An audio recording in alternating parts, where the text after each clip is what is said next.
सबसे बड़ा पेच, जैसे आपने कहा उत्तर प्रदेश में दिक्कत नहीं आएगी, सबसे बड़ा पेच ममता ही सबसे बड़ा पेच है फिर। बिल्कुल, ममता जी का पेच जो है सबसे बड़ा है। अब उसमें कांग्रेस को देखना है। ममता जी ने तो मतलब कह दिया साफ साफ भी आपको देखना है, 2 सीटें हैं, उसके ज़्यादा से ज़्यादा 3 सीटें हो सकती होंगी। अब कांग्रेस को तय करना है और लेफ्ट पार्टीज का क्या रोल रहेगा। तो वेस्ट बंगाल जो है सबसे इंपॉर्टेंट उस स्थिति में है। और इसके बाद दूसरा जो जगह आती है वो महाराष्ट्र आती है कि वहाँ पर तीनों पार्टियाँ मिलकर, जो शरद पवार साहब हैं, उद्धव ठाकरे साहब हैं और कांग्रेस है, क्योंकि कांग्रेस वहाँ पर 20 सीटों पर दूसरे नंबर पर रही है। शरद पवार, उद्धव ठाकरे साहब तो पहले ही 18-20 सीटें जीतकर वहां पर बैठे हुए थे और अब वैसे चले गए। अब 18 में से 13 लोग उनके पास से चले गए, तो वो अलग मुद्दा है। लेकिन वो वहां पर वेस्ट बंगाल के अलावा मुझे लगता है कि परिस्थिति में नीतीश कुमार का संयोजक बनना, क्या वो इन उलझनों को सुलझाने में मददगार होगा? विजय, छोटा सा जवाब चाहूंगा प्लीज। संदीप जी, मैं समझता हूं कि नीतीश कुमार जी इस गठबंधन के फ्रंट पर खेलने वाले बैट्समैन होंगे।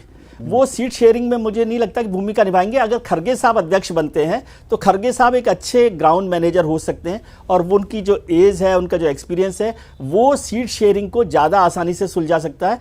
नीतीश कुमार को सेंचुरी बनानी है इसमें, यदि मतलब सेंचुरी का मतलब वो फ्रंट पर खेलें, वो देश में लड़ाई लड़ें, जातिवाद, जातिगत जनगणना पर करें, इश्यूज को बढ़ाएं। और मोदी के खिलाफ अगर नीतीश कुमार फ्रंट फुट पर नहीं खेलते तो इस गठबंधन का कोई मतलब नहीं है। और जैसे अभय जी ने कहा, मैं समझता हूं कि सबसे पहली जरूरत है कि कॉमन मिनिमम प्रोग्राम बनाया जाए। कॉमन मिनिमम प्रोग्राम का मतलब है भाई साहब किस इशू पर लड़ना चाहते हो आप, तो मुद्दे तो तय हों और वो मुद्दे कहीं ना कहीं पिछड़े वर्ग से जुड़े हुए, आरक्षण से जुड़े हुए, सामाजिक न्याय से जुड़े हुए होने वाले हैं क्या, उसका हम अभी अंदाजा लगा सकते हैं। दिबांग, आपको जोड़ना चाह रहे थे प्लीज, यूपी के परिप्रेक्ष्य में उस वक्त मैंने आपको रोक दिया था। देखिए, मैं ये कह रहा था कि देखिए ये जो बात हो रही है ना कि क्या नीतीश कुमार प्रधानमंत्री का चेहरा होंगे, जैसे संजय कह रहे थे, मेरे ख्याल से वो नहीं कहा जा रहा है। कहा यह जा रहा है कि वो संयोजक होंगे। और अगर आप देखें तो संयोजक उनके होने के बावजूद बाकी लोग कोशिश कर रहे हैं। एक जो बात जो इतनी ज्यादा नहीं जिसकी चर्चा हुई, जिस तरह से ममता बनर्जी ने एक चिट्ठी लिखी है, राष्ट्रपति कोविंद की जो कमेटी बनी हुई है वन नेशन वन इलेक्शन वाली, उन्होंने कहा कि ये आप प्रेसिडेंशियल सिस्टम को बैकडोर से एंट्री दिलवा रहे हैं और ये बिल्कुल रबिश है। सरकारें 5 साल के लिए चुनी जाती हैं, राज्य सरकारें कई बार गिर जाती हैं, कई बार खरीदी जाती हैं, केंद्र सरकार भी चलती गिरती रहती है, 5 साल के लिए चुनी जाती हैं, आप ऐसे कैसे कर सकते हैं? तो एक तरीके से उन्होंने ये भी कहा कि ये जो मैं बात कह रही हूं, ये मैं टीएमसी की तरफ से नहीं कह रही हूं, ये मैं इंडिया गठबंधन की तरफ से कह रही हूं।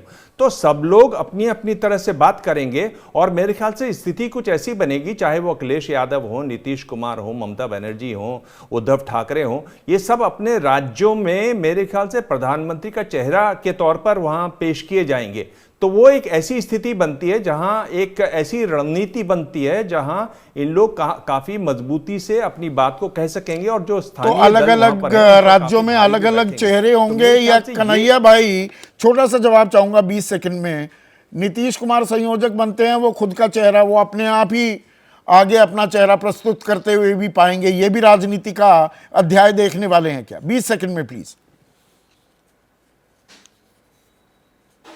ना मुझे लगता है कि सहमति बन जाएगी कि नीतीश कुमार ही चेहरा हो। मुझे ऐसा लगता है, इसलिए कि जिस समाज से वो आते हैं, कुरुमी समाज से, पूरे देश भर में जो हमारे पास इंफॉर्मेशन है 80 से 82 सीटों को प्रभावित करने वाली ये जाते हैं। तो मुझे लगता है कि आने वाले दिनों में वो फेस ही बन जाएंगे। आने वाले दिनों में फेस भी बन सकते हैं क्या? पर राजनीति में एक रात भी बहुत लंबी हो जाती है, तो अभी तक जो बात पक्की लग रही है, कल देखते हैं उसकी तस्दीक होती है या नहीं। जैसे ही घड़ी का काटा दोपहर 2:30 पे आए, बबीता जी का दिल सास बहू साजिश के लिए मचल जाए। और ये है इनकी बहू, पूरे दिन ऑफिस की टेंशन हो जाए गॉन जब ये करें अपना फेवरेट शो फ्री टाइम पे ऑन। इनकी तरह आप भी देखिए अपना फेवरेट शो अपने टाइम पर और डाउनलोड कीजिए एबीपी लाइव ऐप अपने स्मार्ट टीवी पर।